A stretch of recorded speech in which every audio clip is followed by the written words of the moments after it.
আসরের নামাজের এত দাম।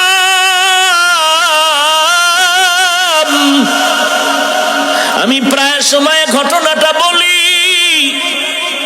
ওই ভারতের জমিনে ওলিয়ে কামেল, যার নামে আজও দিল্লি শহরের মধ্যে দাঁড়িয়ে আছে কুতুব মিনার, ওই কুতুবউদ্দিন বখতিয়ার কাকি রহমাতুল্লাহ আলাইহি জবরদস্ত একজন ওলিয়ে কামেল কুতুবুল আলম। ইন্তেকালের সময় খাদেমকে ডেকে বললেন, রে খাদেম, আমি আর বোধহয় বেশি দিন বাঁচবো না, মরণাপন্ন হয়ে যাচ্ছি। ইশারাতান কেমন যেন মনটা খারাপ লাগতেছে। বিদায় বেলা দুইটা ওসিয়ত করে যাই, করায় গন্ডায় পালন করবি। এক নম্বরে মরণের পরে জানাজা পড়ায় তাড়াতাড়ি দাফন করে দিবি, দেরি করবি না।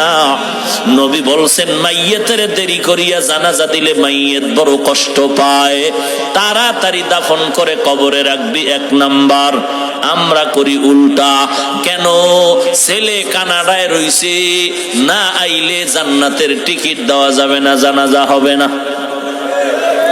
অথচ যেই ছেলের জন্য বাবার লাশটা এখনো রেডি করতে চায় না, জানাজা পড়তে চায় না, ওই ছেলে বিদেশে নামাজ পড়ে না, রোজাও রাখে না, ওই ছেলে মোনাজাত দিলেও কবুল হওয়ায় ভিতরে সন্দেহ।